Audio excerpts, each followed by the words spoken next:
অনেক সময় প্রচুর ফিল্মের প্রমোশনে আসি, অনেক কথা বলি, জানি না কেন এই সিনেমাটার ব্যাপারে মাইক ধরলেই প্রথমে একটু কেমন চুপ হয়ে যায়, বুঝতে পারি না কি বলবো।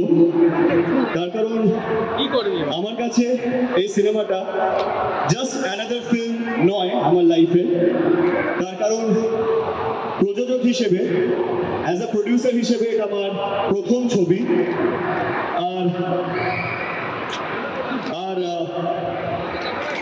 বলতে খুব ভালো লাগছে, কিছু কিছু ছবিতে কিছু কিছু ট্যাগ থাকে, তো এইটা অ্যাকশন ফিল্ম, এটা রোম্যান্টিক ফিল্ম, কিন্তু যখন কোনো ছবির ব্যাপারে বলতে পারি সাহস করে যে this is one of the biggest film in the history of Bengali cinema, সেটা একটা অন্যরকম অনুভূতি। তো yes, Mirza is one of the biggest in the history of Bengali cinema.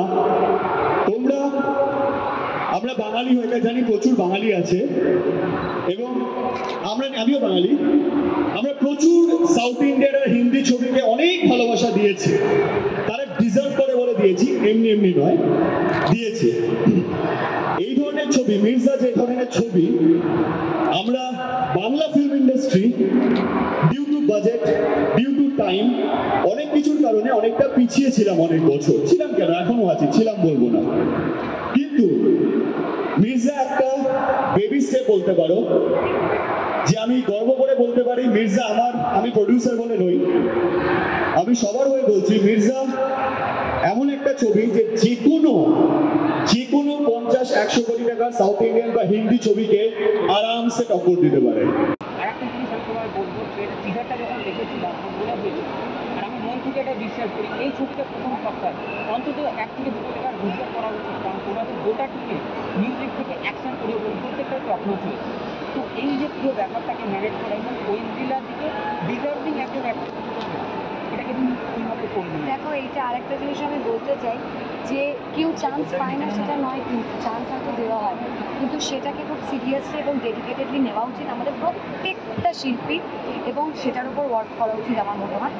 আর হ্যাঁ, বাংলাতে অতটা সুযোগ মেয়েদের অ্যাকশনে হয়নি, কিন্তু আমি কোয়েলদির ক্ষেত্রে বলবো, কোয়েলদি নিতিন মাসিতে ফাটি অ্যাকশন করে, আর সেটা আমার ভীষণই ভালো লাগে, এবং সেখান থেকে একটা বলতে পারো আমি ইন্সপিরেশনও পেয়েছি।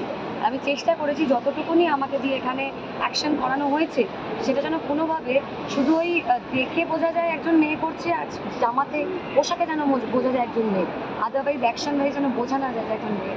গালিব গানটা শুট করতে গিয়ে অঙ্কুশাকেই জিজ্ঞেস করবো, তোমার 10 বছর আগের কোন মেমোরিটা মনে হচ্ছিল আবার তুমি রিফ্রেশ করছো? আমাকে জিনে প্রথম সব থেকে বেশি আমরা দুজনে রিফ্রেশ করছিলাম কি জানো তো, যে একটা গানের মতো শুট হচ্ছে, সেটা সব থেকে বড় কথা। এবং বহু বছর কমার্শিয়াল সিনেমা যেহেতু হওয়া বন্ধ হয়ে গেছে, তো সুতরাং আমরা ভুলেই গেছি যে কবে আমরা এরকম গান করেছি। সব এক ঘরের মধ্যে সব গান হচ্ছে সব জায়গার মধ্যে, একটা কি বলে ওটাকে জানো, কি টার্মস যেন বলে, যেটা ওই গল্পের মধ্যে গান হচ্ছে ওরকম টাইপের একটা, না এদের টার্মটাই ভুলে যাচ্ছি, বাট ওই মানে স্বপ্নে না টার্মটা ভুলে যাচ্ছি, বাট যাই হোক, বাট অ্যাকচুয়ালি প্রপার একটা ড্রিম সিকোয়েন্স, যদি এটা ড্রিম সিকোয়েন্স, এটা সিকোয়েন্সিয়াল একটা সিকোয়েন্সের মধ্যেই আছে গানটা। বাট সাপোজ আমি যে টাইটেল ট্র্যাকটা বলি, তো টাইটেল ট্র্যাকের মতো ওরকম গ্র্যান্ড গান কবে হয়েছে আমি মানে মনে নেই আমার। তো আমার মনে হয় যে এইটা হওয়াটা খুব দরকার। তো ওইগুলো বেশি এনজয় করেছি, যে হ্যাঁ, we are making a cinema. অডিয়েন্সের কাছে কত এক্সপেক্ট করি? এক্সপেকটেশন আস্তে আস্তে বেড়ে যায় যখন আরও বেশি রিলিজের দিকে আসে, একটা হাইপ পুরো দেখে বোঝা যায়। তো Mirza I think one of the biggest hype film এখনকার সময়, তো সেই জায়গা থেকে এক্সপেকটেশনটা আরও বেশি। একটা লাস্ট শিকারপুর, তারপরে রক্তবীজ এবং মির্জা, কোথাও না কোথাও গিয়ে মনে হচ্ছে অঙ্কুশদা একজন ভ্যার্সেটাইল অ্যাক্টর হিসেবে নিজেকে বারবার যেটা নিয়ে আবার তোমাকে ট্রোল করা হচ্ছে, তুমি শেষে জবাব এটা আমাদের হয়, এটা দেখো ট্রোল, এটা না ট্রোলে আমি সরি, ভেরি সরি, আমি তোমারটা বলছি। অঙ্কুশদাকে আমি যখন প্রথম কেল্লা কথাতে দেখেছিলাম, আমি এখন মাইকের সামনে, ক্যামেরার সামনে বলছি, অত্যন্ত খারাপ অভিনয় হয়তো করেছিলেন, আমাদের সবার মনে হয়েছিল অ্যাজ আমি সাত পাকে বাঁধা ভীষণ খারাপ অভিনয় করতাম, কিন্তু কোথাও না কোথাও যারা আমাদেরকে দিয়ে কাজ করাতেন, তারা বুঝতে পারতেন যে এর মধ্যে আছে, কিছু মানুষকে দেখেই বোঝা যায় এর মধ্যে নেই। তো অঙ্কুশদা সুযোগগুলো যেগুলো পেয়েছেন, প্রত্যেকটা ছবিতেই অঙ্কুশদা বেস্টটা দেওয়ার চেষ্টা করেছে। সরি, আমি ওর হয়ে উত্তর দিচ্ছি, ভেরি সরি।